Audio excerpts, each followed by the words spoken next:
Coming live from home plate at Lindsey Nelson Stadium, that's been McKee. I'm at the home base, Eric Cain. And 11-4, the final score, Tennessee over Missouri, clinching yet another SEC victory, and now been the best start in SEC history at 11-0. A pretty swell night for the Volunteers at Lindsey Nelson Stadium over the Tigers.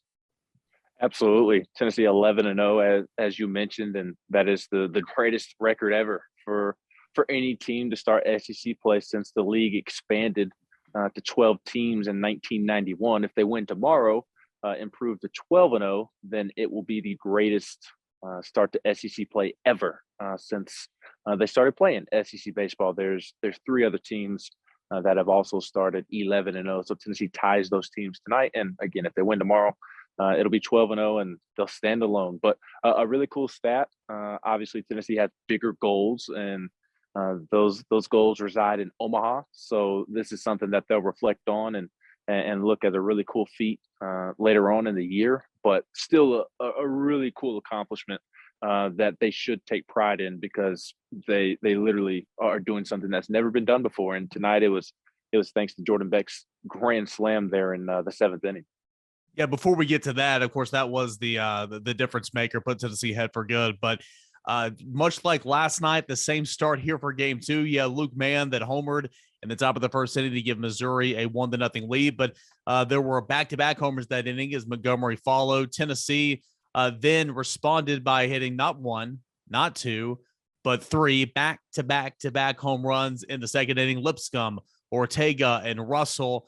It was kind of the home run parade there. And then, of course, Jordan Beck comes in, my concho, and delivers the big blow, his seventh home run of the season, I believe, and it put Tennessee ahead for good.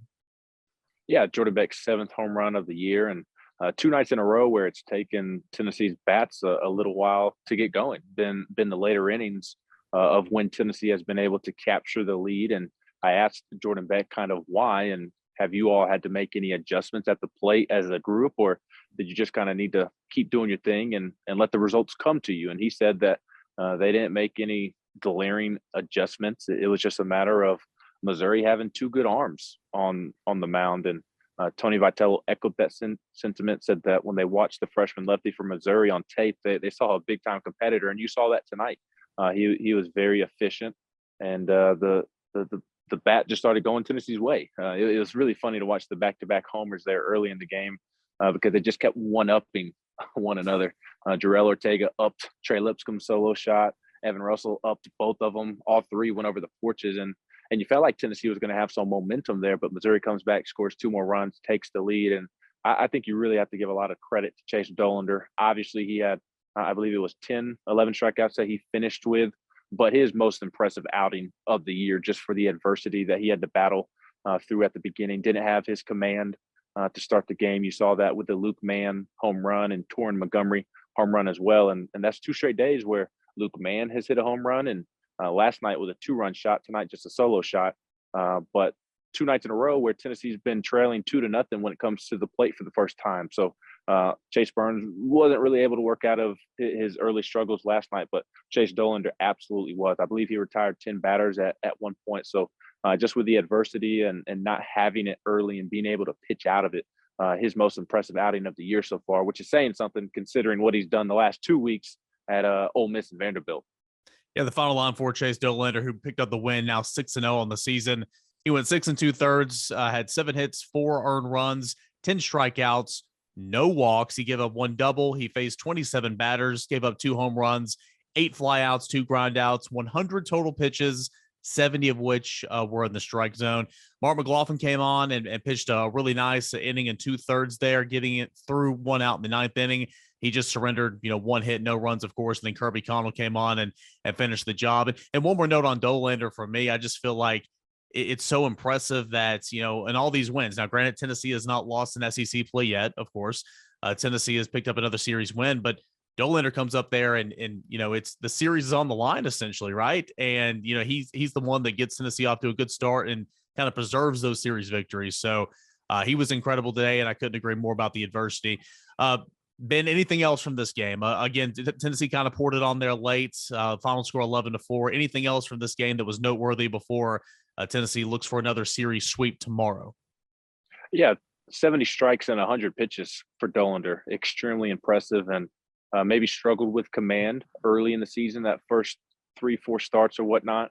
But the last couple of starts, man, he has been super efficient in terms of throwing strikes within the amount of pitches that he is throwing. So it's really great to see him continuing to progress as the season progresses. But aside from that, I mean, you can tell the difference of why Missouri is at the bottom of the SEC East and why Tennessee is at the top of the SEC East, and that's the bullpen. And granted, Chase Dollander pitched into the 7th inning tonight, but what Tennessee's bullpen did last night, what Mark McLaughlin was able to do as he continues to build trust.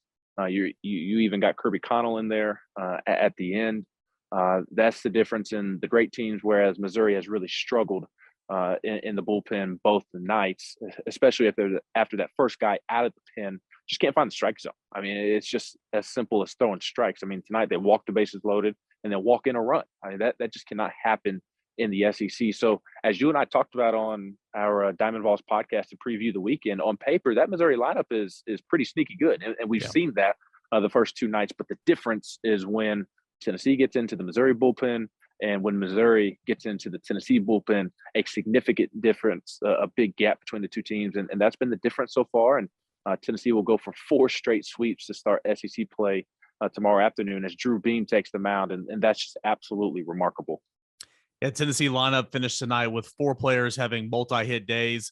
3 players had multi-RBI days. And again, like you said, Tennessee looking for the series sweep. That'll come up tomorrow at 12:30 Eastern time. Tennessee takes down Missouri 11-4, game 2 of this 3-game set, another series victory, and a record-breaking night, for a record-tying night for the University of Tennessee, and they have a chance to do even more coming up tomorrow.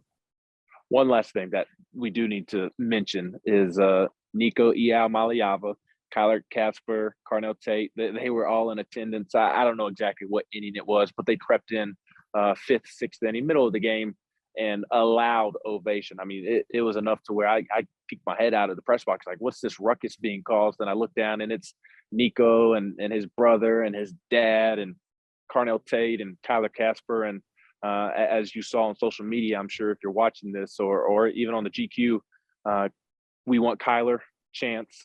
We want Tate too chants, Nico chants.